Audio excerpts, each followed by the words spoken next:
The Uganda we want. When you compare the statistics, for instance, in 1991, when UCAA had just been established, we were handling 118,000 international passengers, 1991, and we had only 9 airlines at the time. We're now talking of 21 international airlines. In terms of passengers, we've moved from 118,000 in 1991 to 2,243,000 passengers in 2024. On the side of cargo, 1991, we had 6,600 metric tons of cargo, and in 2024, we handled 63,000 metric tons of cargo. When you look at the 2025, we've not, before adding December, we are yet to compute December, but the period from January to November 2025, we handled 2,247,000 international passengers.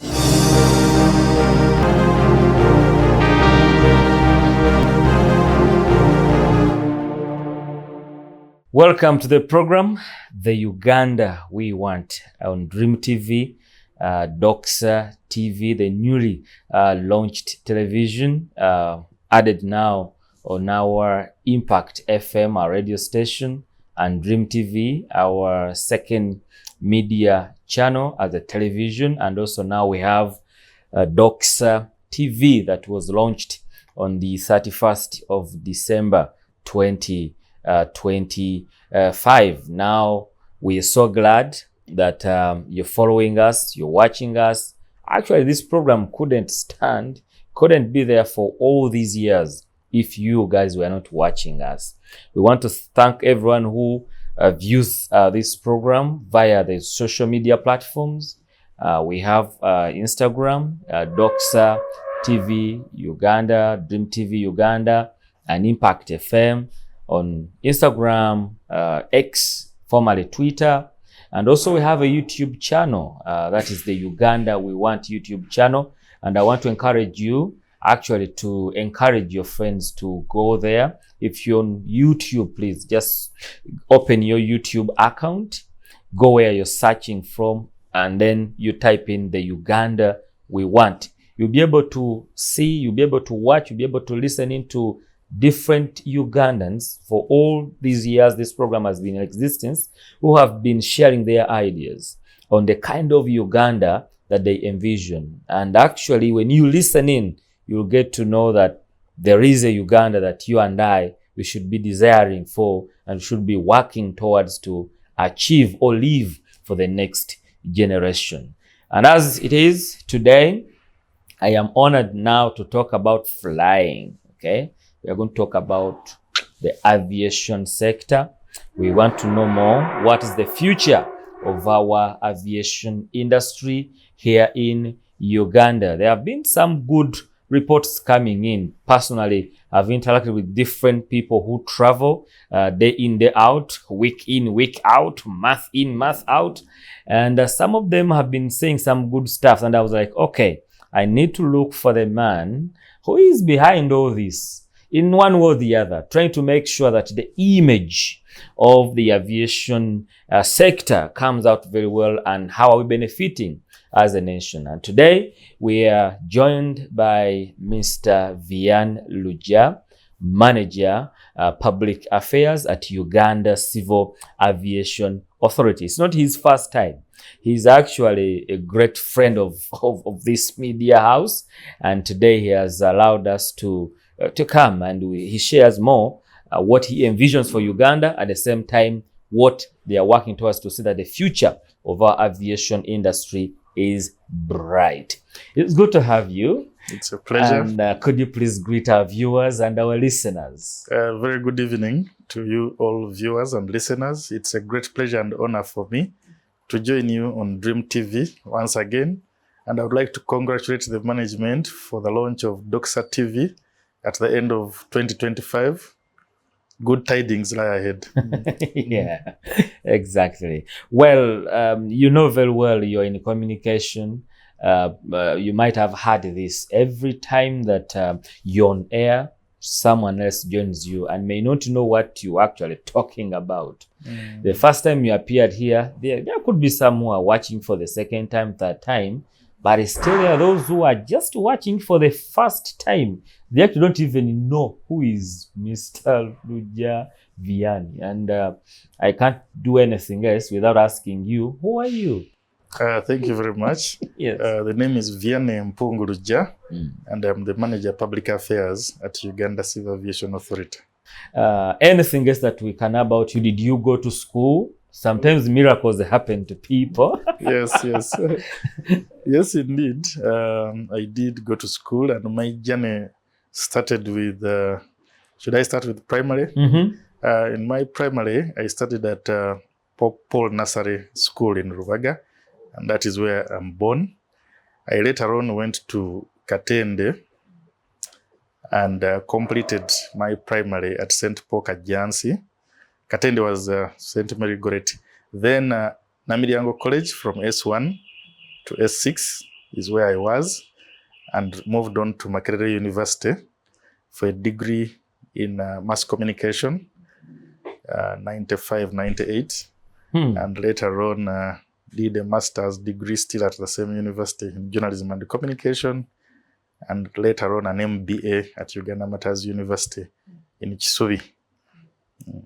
Wow. So I'm trying to think of something that I need to ask you, a bit personal, but it could be of help to someone who is watching us and listening to your voice. Yes. Did you work anywhere, or you've been the... Oh, yes. Prior to joining the aviation industry, I had a stint in the media. I did my internship at New Vision and Crusader newspapers. Then I joined Media Consultants, which later became MCL McCann as a PR account executive.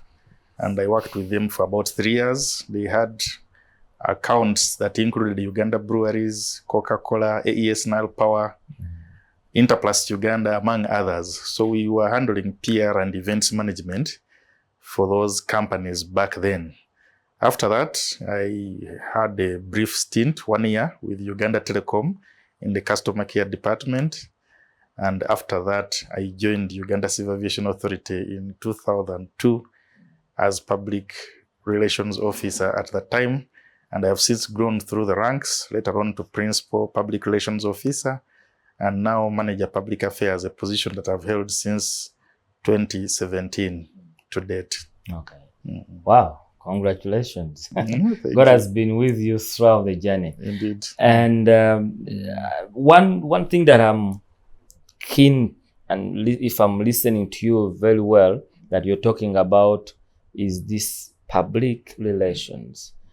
Allow me to ask you, what could be your message about the way how we do our public relations in Uganda?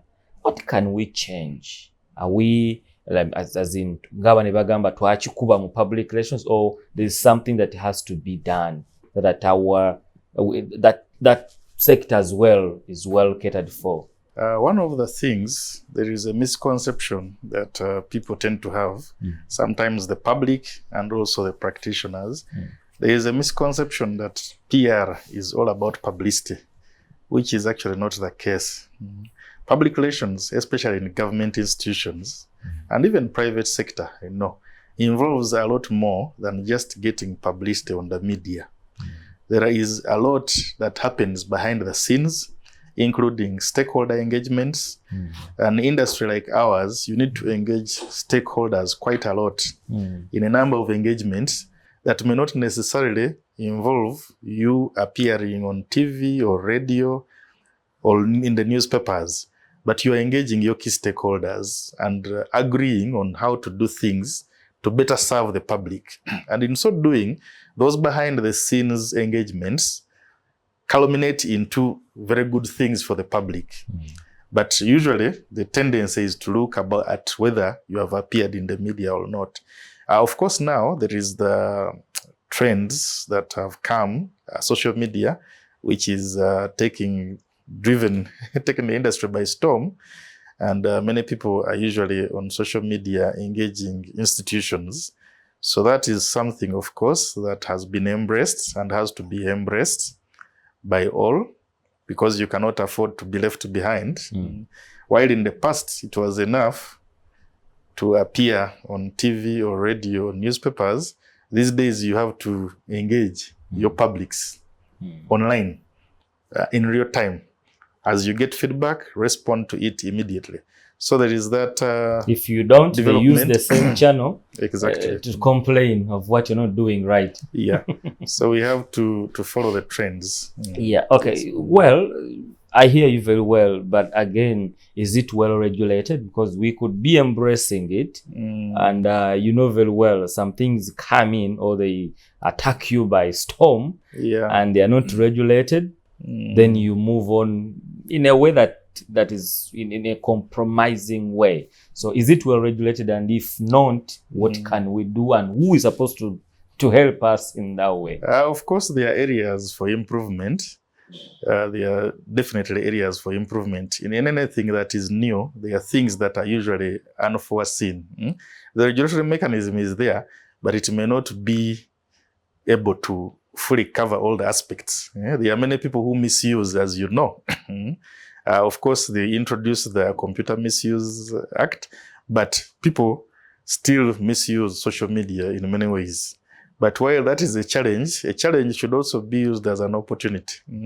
While that is a challenge, we can also try and use it as an opportunity, so that whenever we are confronted with this challenge, we actually utilize it to turn it into an opportunity. So at the moment, while there are loopholes that are not yet covered, we cannot rest on our laurels, but we have to do what we are supposed to do whenever you are confronted with issues on social media or any other media for that matter.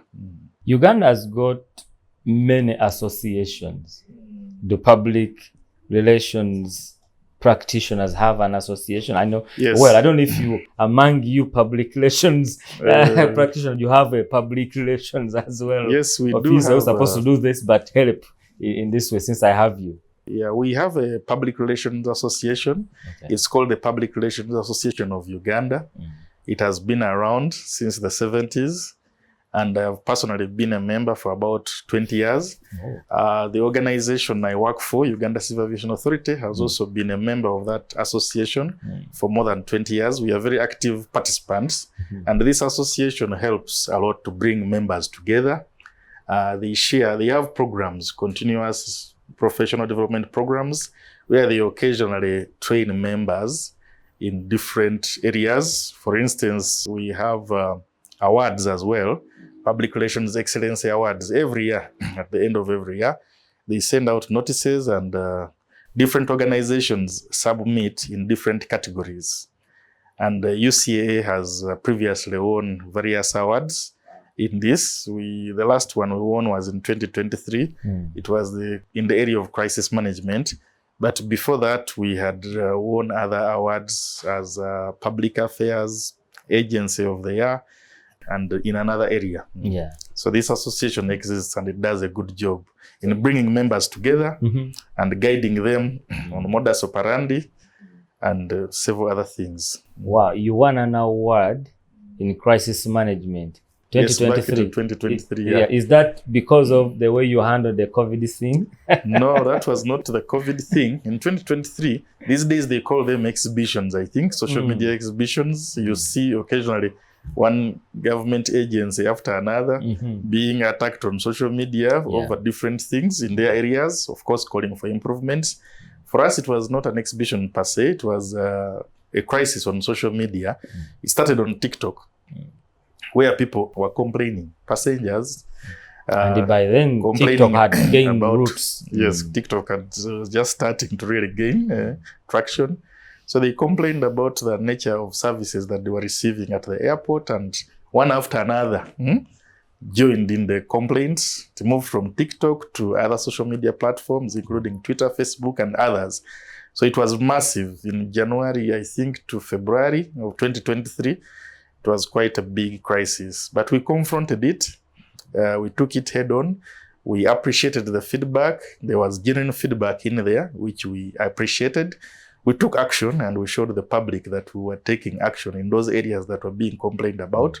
But of course, there were also exaggerations They were also there, like I told you. Especially if someone is in pain or wants to get something, he has to use all means. No, there were genuine complaints that people had on social media, but there were also others that were just making fun of the whole situation. You know, when something is on social media, even someone who has never experienced it jumps on the bandwagon. So we had those instances. But we appreciated the feedback that the public had. We took action and showed the action that we had taken. We demonstrated it, and we were able to resolve the crisis. Okay. And when the awards came, we submitted a comprehensive submission of what action had been taken in different areas. And that is how we won the award then. Wow, I'm sure before the closure of our episode today, you will have highlighted how you're handling the pressure, what you might be applying some of the skills or the actions you took last time to the even up to now. But what motivated you to join the aviation industry? Before you tell us your mandate and everything, I would love to know what really motivated you. If you've been here since 2002, this up to till now, what motivated you? Well, at the time, it was more about my profession, public relations, and exercising it irrespective of the field. Because I at the time I was working with a PR agency. I'd just left the PR agency and now I was with the telecom. So when I saw an advert in the newspaper for a PR job in Uganda by then it was Civil Aviation Authority, I felt that this is and I looked at the required qualifications which I had. So I thought this was the time to move on from telecom to something that I was passionate about, which was public relations. So at the time when I joined, I thought maybe I would work in the industry for about 5 years and probably move on to something else. But of course, when I joined the industry, I found it to be... You were even closer to the exit of the country anyway. So I found the industry to be quite interesting. Aviation is quite interesting. It has a lot more opportunities than people think out there. So I really got to love it after joining it. At the time of joining, I thought I'm just going to exercise my PR skills in a different field from where I've been. But once I was in it, I realized that there was a lot more to explore. And that is why I've stayed in it for all this long. Yes. Well, since you've been here for all that time, now we want to know, one, you changed from Civil Aviation Authority to Uganda Civil Aviation Authority. I don't know, is it money's making? Is it by law? Is it by dream? Is it by, yes. Why and why are you in existence anyway? Let me start with the change of name. It was motivated by the requirements of the International Civil Aviation Organization, the global body that oversees aviation operations across the globe. We, as a country, had our name as Civil Aviation Authority, but there were several other civil aviation authorities in other countries. Kenya, Tanzania, Uganda, all the other countries have regulatory bodies in aviation. And those countries, their regulatory bodies started with their country name. For instance, in Kenya, it was Tanzania Civil Aviation Authority, Kenya Civil Aviation Authority, among others. And whenever we would go for international gatherings and you introduce yourself as coming from Civil Aviation Authority, people would even not know where you're coming from because all the others were until you attach Civil Aviation Authority Uganda. Exactly. So there were also the global requirement that each country should be having starting with its name. So in fulfillment of the global requirements, we had to change the name. We had not only changed the name, but we amended the act that established CAA. It says we were established in 1991 as Civil Aviation Authority by an act of parliament. So in 2019, we had to amend the act, not just for change of name, but for also change of some other things that were required to comply with international requirements. For instance, among the amendments we made at the time, which were even more important, were amendments in relation to the powers of CAA when it comes to our inspectors. Previously, in the old law, our inspectors, before going to an airline, to inspect what they do, we had to first write to this airline and seek permission. Now we amended the law to give us power so that we don't have to first write to an airline seeking permission, so that we can make on-the-spot check without them expecting us. Yeah. So imagine you are in a situation where the boss has to ask the employee of what to do. I want to see you. As in, you have to make a request to your employee. It's like getting an appointment. And you are the boss. Instead of just visiting. So that was a major amendment that, of course, is good for everyone in the aviation industry, because now it means we can make on-the-spot checks. Previously, when you first had to alert the person you're going to inspect, they would put certain things right. Just because you're coming. But now, because they know that you can get there anytime, of course, everything that has been submitted to us as what they are doing, they have to have it right all the time. And that benefits all users of the air transport system. Because at that time, if someone knows you not go in there on a spot check, when he or she puts something right, it's just temporal. It can't be permanent. They know when they go, it's done. But now it has to be permanent. And that benefits all the users of the air transport system, including the passengers and the general public, because that means safety is enhanced, and safety is a key and paramount aspect in this area.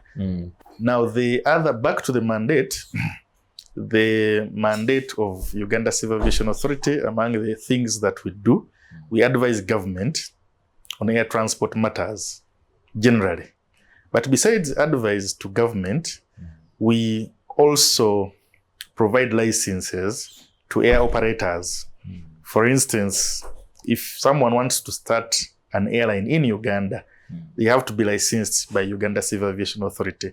But we also license aviation crew, including pilots and others. We provide them with licenses. Besides that, we run and operate airports in the country, including Entebbe International Airport. The mandate includes managing Entebbe International Airport, as well as 13 other upcountry aerodromes spread across the country. Could you please tell us where they are? Because people could be knowing Kajansi. I don't know if the 13 include Kajansi is a private aerodrome. It's not actually among the 13 that are government owned. So we do have the 13 for government and several other that are private. Yes, several of them. But the 13 that are owned by government include Arua, Guru, Soroti, Kidepo, Lira, Masindi, Tororo, Mbarara, Kasese, Pakuba, Moroto. Those are the 13 aerodromes that we oversee on behalf of government.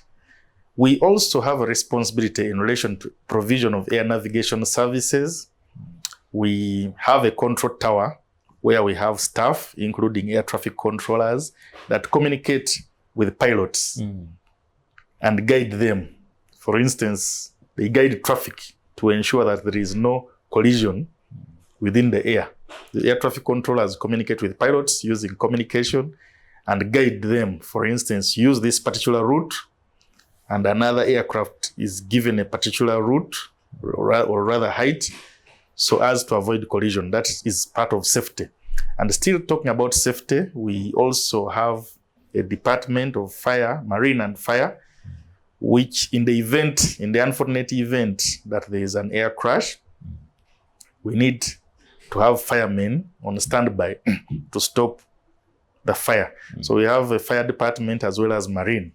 Because the airport is located near water, an aircraft, there can be an incident on water. So we have a very fully equipped marine unit that oversees that as well. So in a nutshell, that's part of our mandate as Uganda Civil Aviation Authority. So the different airlines that we have operating at Entebbe International Airport are actually regulated by UCAA. We are regulators of the aviation industry, and we regulate all these airlines, including the national carrier, Uganda Airlines. Okay, yes.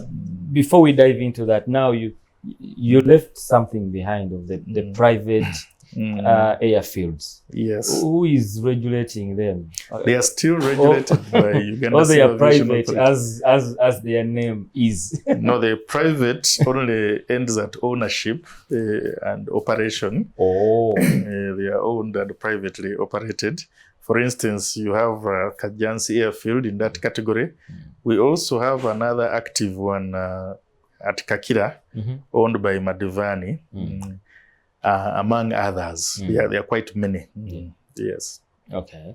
Now let's go into the airlines now. So the airfields, I'm well conversant now. Now about the airlines, you said your agent is Uganda Civil Aviation Authority that regulates the airlines. That's right. As I speak now, we have a total of 21 international airlines 21 operating, yes, to and from Entebbe International Airport. Just last month in December, we had 2 joining Ugandan airspace. Malawi Airlines commenced flights on 15th December from Lilongwe to Entebbe and back.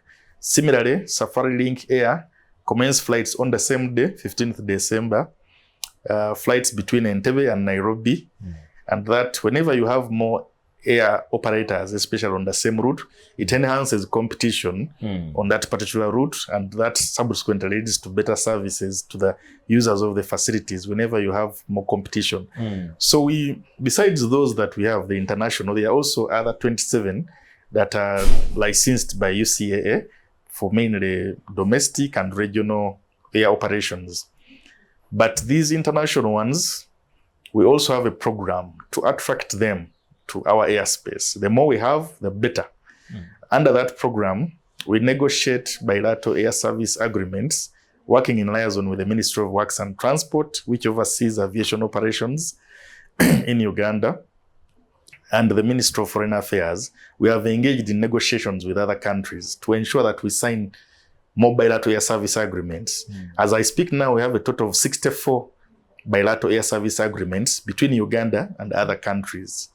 And most recently, at the end of last year, we signed one with Argentina, Guyana, and several other countries. Now this puts in place arrangements between countries so that the airlines of a particular country can fly to Uganda, and Uganda's airlines can also be allowed to fly to those particular countries. So the more buses you have with other countries, the more that you increase on air connectivity. Yeah, I don't know. It might be a bit technical for you, but I know as a manager, public affairs, you should be knowing what qualifies an international airline, and before the airport, but the airline and the domestic one. What qualifies, and how do you? What are some of the procedures someone has to go through? There are many things, but we have these published on our website. We have published the requirements for someone seeking to start up an airline in Uganda, a domestic. We've published those requirements. But the major difference for international, you are operating international flights. For instance, you are flying, say, from Entebbe to that's international. It is international because you're flying several countries. Long is Malawi, far away. You're flying to South Africa. You're flying to Nigeria. You're flying to Europe, America. Maybe we do UK. Yes, UK. All those are international. Whether you're flying outside Africa, it's international. But even when you're flying within Africa, it is still international. But outside Uganda. Yes, outside Uganda, it is still an international scheduled operation. But there are also those that are within the region and domestic. The requirements are more stringent for the international, because then you have to fulfill what the international body, ICAO, International Civil Aviation Organization, has stipulated among the requirements. Then if you're flying domestic, the requirements are less stringent. Even the equipment that you use in terms of the aircraft most times are smaller. You'll find that the aircraft flying to our domestic airfields like Soroti, Arua, Guru, most times smaller aircraft, because even the infrastructure on those airfields is not as advanced as the infrastructure at the international airports. Yes. Well, I don't know how you do it. Maybe you can let us know. There's something I personally have witnessed in some of the way as a country we do our things. Yes. Is it also possible this side that if I have not met all the requirements, I can actually go on and operate? No, it is not possible. All those that operate have actually been licensed and given what we call an air operator certificate. It is preceded by an air service license, and that is a 5-phase certification process.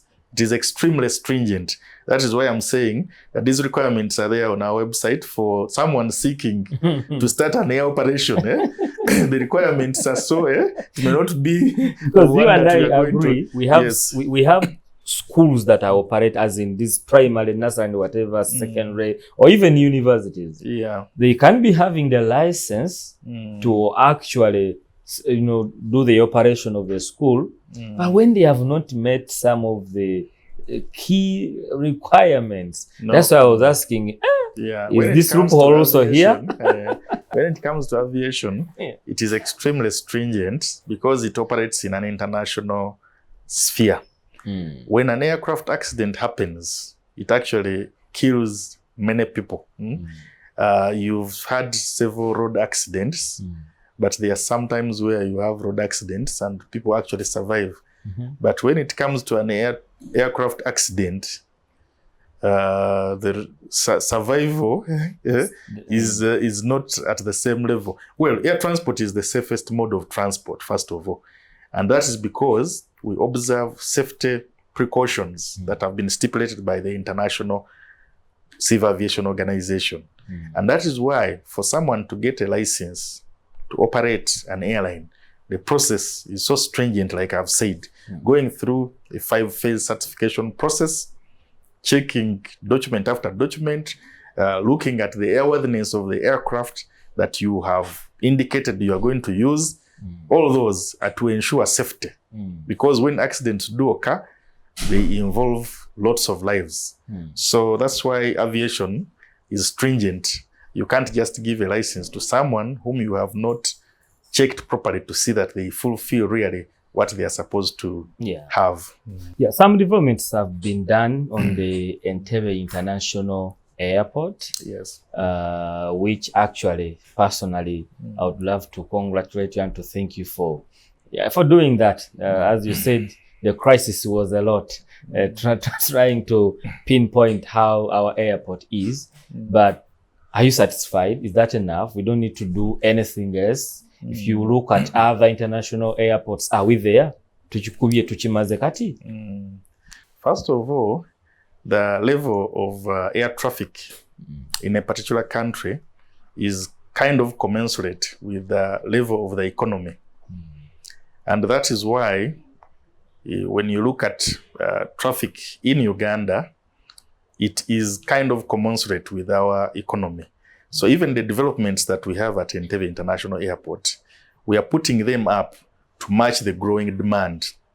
That demand is growing. So while we have done something in terms of infrastructure, we are definitely not yet there. That is why we are continuing to upgrade the infrastructure to match the growing demand. We are certainly not yet at the level at which some developed countries are, but we are striving to get there. Rome was not built in one day. Some people travel and go to America and UK. So when they come back, they want to compare the facilities that they have seen there with what they are finding Amsterdam at Entebbe. Airport to be like it is not possible. Those economies are at a different level.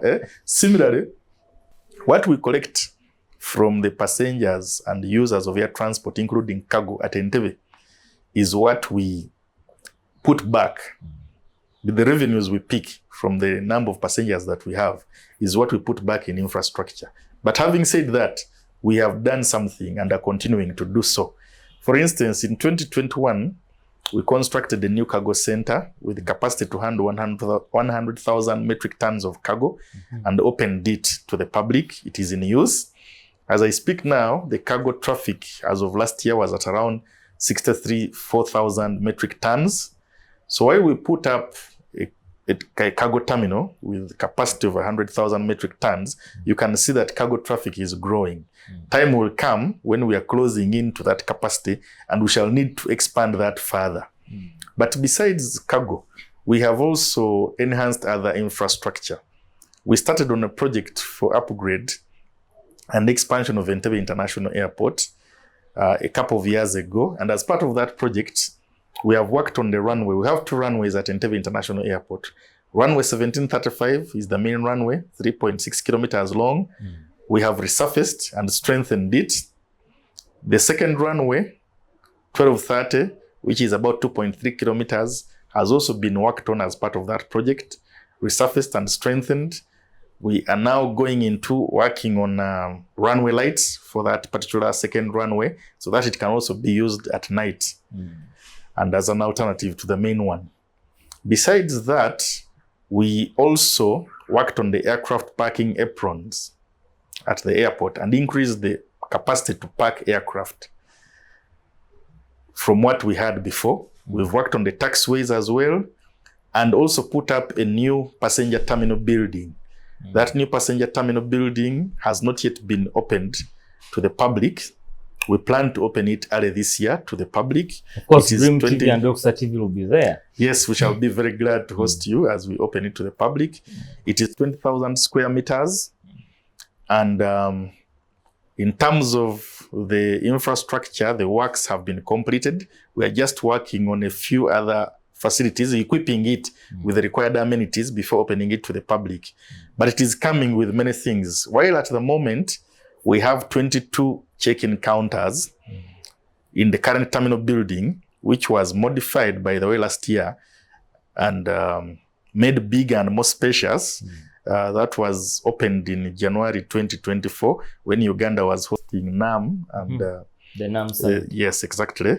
And we opened it to the public. That was an expansion already from what we had as part of meeting this growing traffic and demand.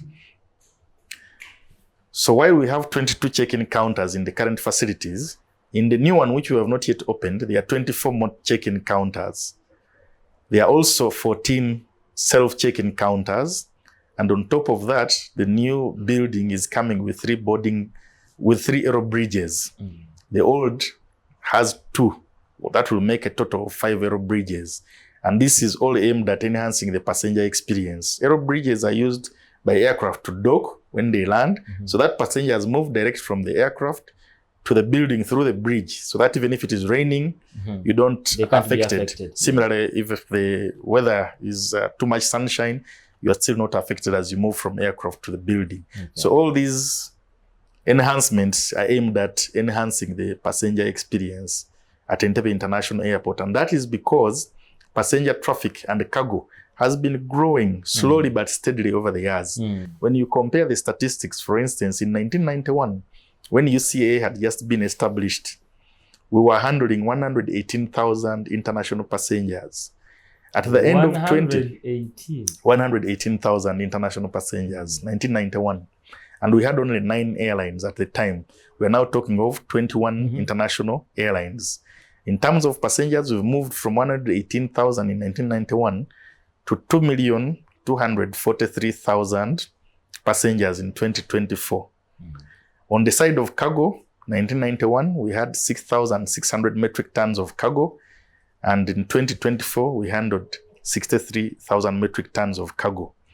When you look at the 2025, we've not, before adding December, we are yet to compute December, but the period from January to November 2025, we handled 2,247,000 international passengers. It was all over the news and everyone was like, wow, what is this? When you compare that to the same period of January to November 2024, we had 2,243,000. So already the number of passengers, rather, we had 2,020,000 international passengers. So already the number of passengers we have handled January to November 2025 are equivalent and even more than the number that we handled in the whole year of 2024. Before we had the usually busy December. You know, December has a lot of returning Summer. people coming for holidays, and Ugandans going to have Christmas away from here. Yeah. So when we add that, we are certain that we are likely to hit almost 2.5 million. So when you talk about passengers, you're talking about those who fly out and those in and who out, fly in. arrivals and departures. Arrivals and departures. Yes. I see. Well, before we close off our first episode, I want to ask, you talked about the 13 other government airfields. You've talked about more of the Entebbe International Airport. So the other 12, are they actually 13? 13. We have 14, right? If you add the Entebbe International Airport. Yeah, 14. When you add Kabalega also, which is coming up, it will be 15. It will be 15. Very good. Now, these 14 or the 13 that you mentioned as we were beginning the show, do you have any plan for them, or you just last year I flew to Gulu International Airport, but I was not happy, to be honest with you. Let me say it on air. I was not happy, and if the manager there is watching me, he should do some work. Definitely there is a plan for them. Already we maintain them under using the limited resources. Unfortunately, for these regional airports, the amount of revenue that they generate is not sufficient to be injected back in them and to provide the services the way they are expected, because the traffic is so low at most of these regional airports. So what happens is actually some of the revenue we pick from Entebbe is what we use to maintain the upcountry airfields. But in airport economics, that is not ideal. What you pick from a particular airport is you are supposed to put it back in that particular airport. But because the others are not generating enough revenue, it is a challenge. Government chips in, but still it is limited. The resource is limited. However, in spite of that, there are plans, and some of which are already ongoing. For instance, part of what has already been done at Kisoro last year, we had an upgrade of the runway, taxiway, and apron. And it is tarmac, fully resurfaced.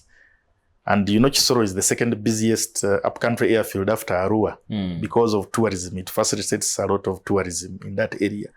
So Kisoro was worked on fairly well. The other is Jinja. In January last year, HE, the president, commissioned works at Jinja Airfield. Those works are ongoing, and as I speak, they are at 72% level of progress. Those works include work on the runway. It's being resurfaced. The apron where the aircraft park and taxiway is all being worked on. We expect that those works will be completed this year by 30th April 2026. And on completion, that airport should be able to comfortably park an aircraft of the size of late 410. And of course, it will have a revamped runway. So Jinja is being worked on. Now, moving on to Gulu, which you visited. Gulu has plans for upgrade to international status from the current infrastructure that we have. And those plans are being fast-tracked because of Uganda's planned hosting of Africa Cup of Nations in 2027. Some of the games will be played in Gulu. And Gulu International Airport then will facilitate some of the flights of the players and fans to Gulu.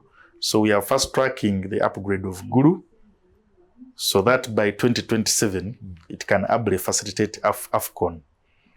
And it is being planned to upgrade to an airport of 4E category that should be able to comfortably park and land a Boeing 777.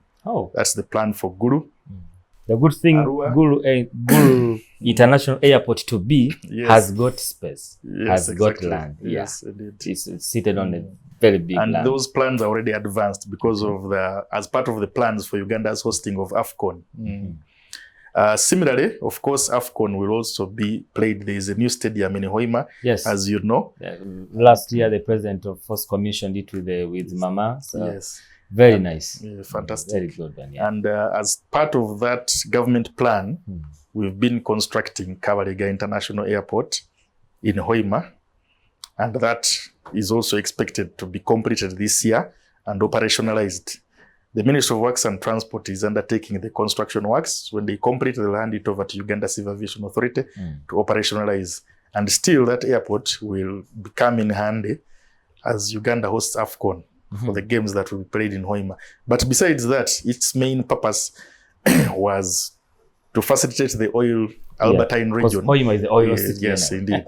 So it will be strong on cargo and facilitate a lot of transportation of equipment to that region. Okay. Yes, the other upcountry airport that is planned for upgrade are two, Arua and Kasese.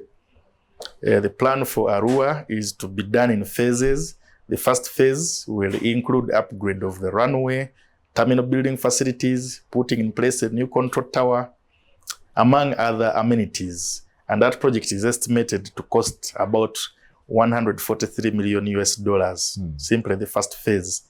So we have been in negotiations or discussions with the African Development Bank on possible financing options. And still those arrangements are advanced, working in liaison with the Ministry of Finance, the arrangements of seeking approval of financing for upgrade of Arua through financing from African Development Bank are ongoing and moving quite well. The other airfield that is planned for upgrade is Kasese, and that too, engineering designs and master plan designs have already been completed. That also is in the pipeline. Lastly, Chidepo, working in liaison with the development partners from UAE, Sharjah Chamber of Commerce, work has already started for upgrade of Kidepo Airport to international status. When you talk of Kidepo, I'm thinking of tourists now. Yes, indeed. Yeah, because of it the is in Kidepo the tourist zone. Yeah. Most of these were actually put up to support tourism and trade. Yeah. Okay. So Kidepo, Chisoro, those are very key in tourism and Kasese, tourism promotion. Well, we are going to keep it right here. I'm going to have you in the second episode, and there are a few other things that we want to hear from you. One of them will be the passenger expectations, especially when they come to these airports that we are talking about. But also want to as well know how is the aviation sector in Uganda contributing to national development. But I heard you saying something that I want you to go now. When we come back, you really start with that about the revenue that you collect. It seems like you collect the revenue and it comes to you. It doesn't go somewhere else. You use it. So I'll get more details of that when we return the second episode.